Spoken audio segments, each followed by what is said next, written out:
هناك محاولات لدفع البلاد إلى هاوية التدهور. نهار الخميس كونوا الصبح في مراكزكم. مع المواجهة.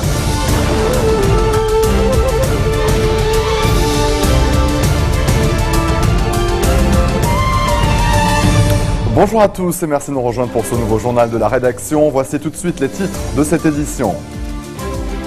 C'est l'événement de ce jeudi au Liban et un peu partout à travers le monde, le coup d'envoi de la Coupe du Monde de foot. Au Brésil, 660 artistes, 61 000 supporters. La cérémonie d'ouverture débute dans moins de 5 heures. Les professeurs contractuels de l'université libanaise manifestent en marge du Conseil des ministres pour réclamer au gouvernement leur encadrement au sein de l'UL. En 3 jours seulement, l'État islamique en Irak et au Levant a conquis près de la moitié du territoire irakien. Ce jeudi, les djihadistes se sont emparés de Douliya, à 90 km au nord de Bagdad. Et les affrontements ont repris jeudi dans la zone frontalière entre le Rwanda et la République démocratique du Congo.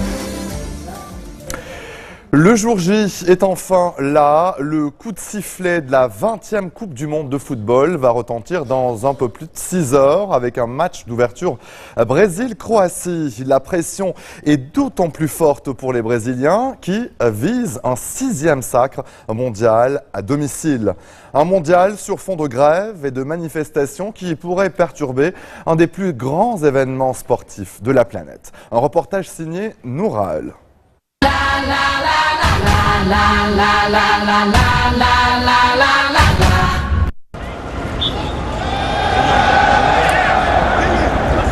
Alors que les joueurs de la Seleção s'entraînent sur la pelouse de l'Arena Corinthians, en coulisses, on travaille encore. Nettoyage des tribunes provisoires et quelques heures plus tôt, traçage des lignes sur le terrain. Lors du match Brésil-Croatie ce soir, 61 000 spectateurs prendront place en tribune. C'est 7 000 de moins que prévu. Et retard oblige, certains n'auront pas de toit au-dessus de leur tête. Mais ces multiples contretemps ne semblent pas inquiéter les artistes de la cérémonie d'ouverture qui préfèrent la jouer philosophe. C'est comme quand vous enregistrez un album. Ce sont les choses que vous faites à la dernière minute qui deviennent quelque chose de beau, quelque chose de grand. Car le Brésil se prépare enfin à donner le coup d'envoi de la grande messe du football planétaire avec un somptueux spectacle de 25 minutes dans le stade de São Paulo. Près de 660 artistes défileront sur la pelouse, tandis que des stars comme Jennifer Lopez et le rappeur Pitbull vont mettre le feu à la cérémonie d'ouverture avec l'hymne officiel.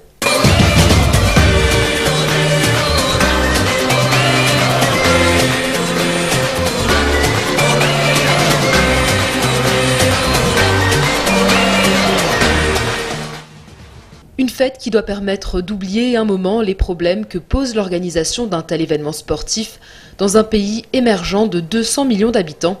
Car cette Coupe du Monde est aussi celle de la démesure, avec des millions de supporters attendus et plus de 10 milliards de dollars dépensés.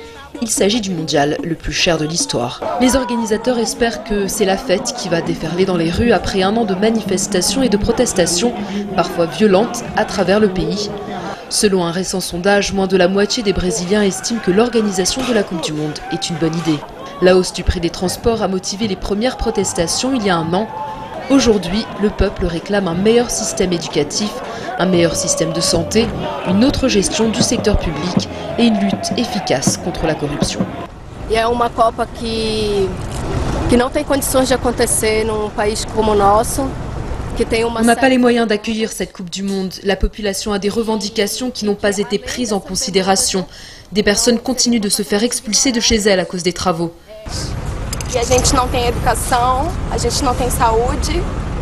Des millions gaspillés.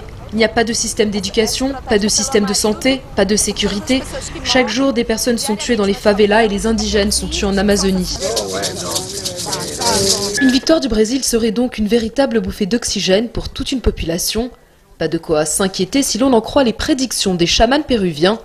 Lors d'un rituel mystique mêlant feuilles de coca, crâne peint et photos de stars du ballon rond, ils ont prédit que la Seleção remporterait la Coupe du Monde en battant l'Argentine en finale. En attendant, les visiteurs continuent d'affluer et une atmosphère festive règne déjà dans les rues et aux abords des stades.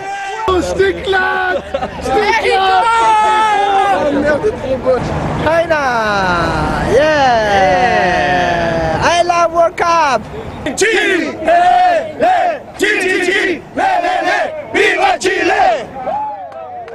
La fièvre du ballon rond s'est emparée de toute la planète, mais pas seulement.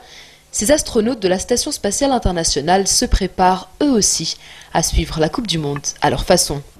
Et à la veille du lancement du mondial, le Christ rédempteur de Rio de Janeiro s'est illuminé pendant 30 minutes aux couleurs des 32 sélections engagées dans la compétition, prêt pour le coup d'envoi.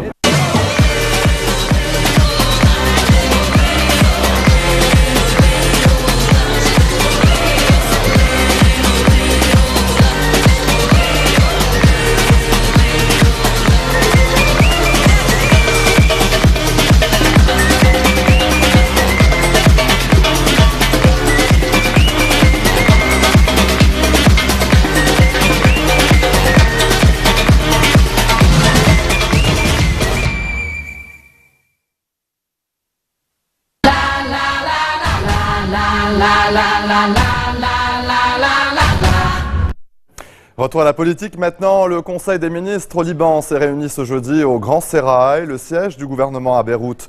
Il s'agit de la 3e réunion du cabinet depuis la fin du mandat du président Michel Sleiman le 25 mai. Une séance axée sur l'examen des mécanismes d'action du gouvernement, notamment la signature des décrets et les décisions à prendre en l'absence d'un président de la République. Faute de quorum, le Parlement a une nouvelle fois reporté cette semaine au 18 juin la séance consacrée à l'élection d'un nouveau chef de l'État. Les fonctionnaires et contractuels des administrations publiques et des ministères dans la rue. Ils ont manifesté ce jeudi devant le ministère des Finances à Beyrouth pour réclamer l'adoption d'une nouvelle grille des salaires dans le secteur public. Les manifestants rejettent notamment une modification des heures de travail. Les fonctionnaires ont une nouvelle fois redit leur soutien aux revendications du comité de coordination syndicale concernant le dossier de la grille des salaires. Une autre mobilisation, celle des professeurs contractuels de l'université libanaise. Ces images ont été tournées place Riyad El Solh, près du Grand Sérail à Beyrouth.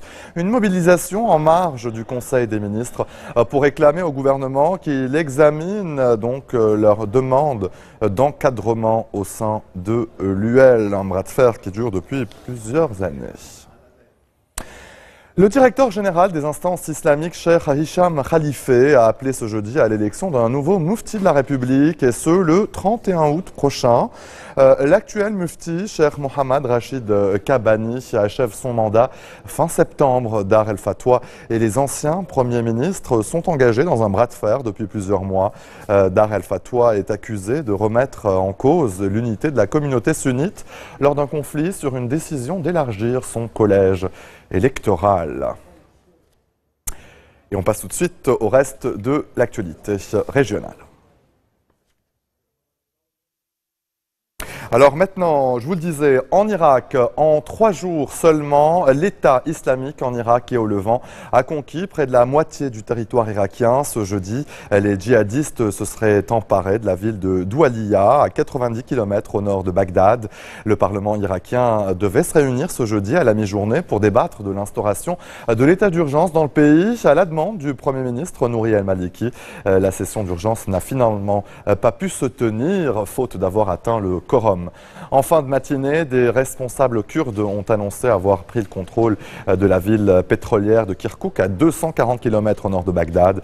Ils affirment vouloir ainsi protéger la ville d'un éventuel assaut des insurgés djihadistes. Selon le Wall Street Journal, l'Irak a officiellement fait savoir aux États-Unis être prêt à ouvrir son espace aérien dans le but de mener des frappes aériennes contre les insurgés qui retiennent toujours en otage 80 Turcs, dont le consul de Turquie à Mossoul. Restez des nôtres au retour de la pause. L'ancien président Pervez Musharraf pourra quitter le Pakistan d'ici 2 semaines.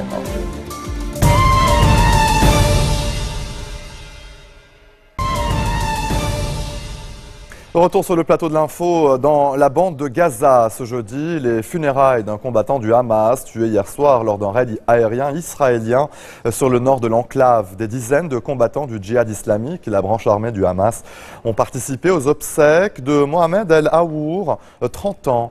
Selon Tsahal, il était impliqué dans de nombreux tirs de roquettes contre le sud d'Israël et appartenait à une cellule extrémiste salafiste qui tentait d'organiser plusieurs attentats terroristes contre Israël et notamment d'abattre un hélicoptère. Les affrontements ont repris ce jeudi dans la zone frontalière entre le Rwanda et la République démocratique du Congo. Il s'agit des tirs à l'arme lourde. Hier déjà, des échanges de tirs ont eu lieu dans cette petite localité de Kanyeshza, juste à la sortie de Goma, la capitale du Nord Kivu, ce qui n'était pas arrivé depuis des mois. Selon Kinshasa, les hostilités ont débuté quand un caporal congolais a été enlevé et tué au cours d'une incursion rwandaise au Congo. Kigali a une autre version et dénonce une incursion congolaise sur son territoire. Le Rwanda annonce la mort de 5 Congolais. L'armée congolaise a d'ailleurs renforcé ses positions aujourd'hui, donc près de la frontière.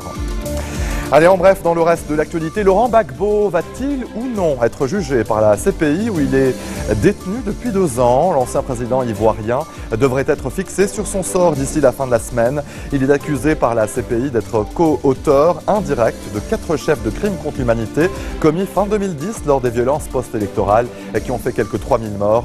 Si la chambre plénière estime insuffisantes les charges contre Gbagbo, il pourrait être placé en liberté provisoire. L'ancien président Pervez Musharraf pourra quitter le Pakistan d'ici 2 semaines. Une décision d'un tribunal de Karachi, alors que l'ex-général est accusé par la justice de haute trahison pour avoir notamment suspendu la Constitution et limogé des juges. C'était en 2007. Musharraf se dit victime d'une vendetta lancée par ses rivaux politiques, notamment l'actuel Premier ministre Nawaz Sharif, qu'il avait renversé en 1999. Et la justice française a examiné la demande d'extradition de Mehdi Nemmouche en Belgique. Il est soupçonné d'être l'auteur de la tuerie au musée juif de Bruxelles le 24 mai. Une tuerie qui a fait 4 morts, dont 2 touristes israéliens. Nemmouche, qui dit ne pas s'opposer à son transfèrement, réclame toutefois des garanties pour la suite de la procédure. La décision de la Cour d'appel de Versailles est attendue le 26 juin. Et l'actrice Angelina Jolie, son fiancé Brad Pitt et William Hague, le chef de la diplomatie britannique, au sommet contre le viol dans les pays en guerre. C'est la plus importante réunion jamais consacrée aux violences sexuelles durant les conflits. Elle s'achève demain vendredi. Plus de 100 pays y participent. Gouvernements, ONG, religieux, experts militaires et juridiques, associations humanitaires et membres de la société civile sont représentés. Et avant de se quitter, cette flamboyante camionnette est une héroïne. Elle a parcouru avec son conducteur près de 21 000 km pour la Coupe du Monde au Brésil. Ben, un Hollandais qui vit à San Francisco, a fait le pari un peu fou d'aller au Brésil avec sa vieille camionnette. Nelly, c'est son petit nom, est une Chevrolet 235 de 1955.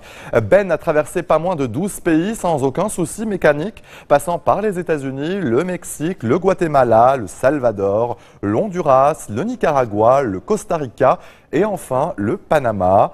Il a ensuite rejoint l'Équateur en bateau avant de continuer sa route par le Pérou et d'arriver enfin au Brésil. À 53 ans, ce Hollandais croise les doigts pour que son road trip porte chance à l'équipe des Pays-Bas. La sélection hollandaise rêve de prendre sa revanche contre l'Espagne qu'il avait battue en finale. Rappelez-vous, c'était en 2010. Et c'est ainsi que se referme cette édition. Tout de suite, le rappel des titres qui ont marqué l'actualité de cette journée. Et c'est bien évidemment l'événement de ce jeudi au Liban et un peu partout à travers le monde. Le coup d'envoi de la Coupe du Monde de football au Brésil. 660 artistes, 61 000 supporters. La cérémonie d'ouverture débute dans moins de 5 heures, heure de Beyrouth. Les professeurs contractuels de l'université libanaise manifestent en marge du Conseil des ministres au Liban pour réclamer au gouvernement leur encadrement au sein de l'UL. En 3 jours seulement, l'État islamique en Irak et au Levant a conquis près de la moitié du territoire irakien. Ce jeudi, les djihadistes se sont emparés de Douliya, à 90 km au nord de Bagdad. Et les affrontements ont repris dans la zone frontalière entre le Rwanda et la République démocratique du Congo.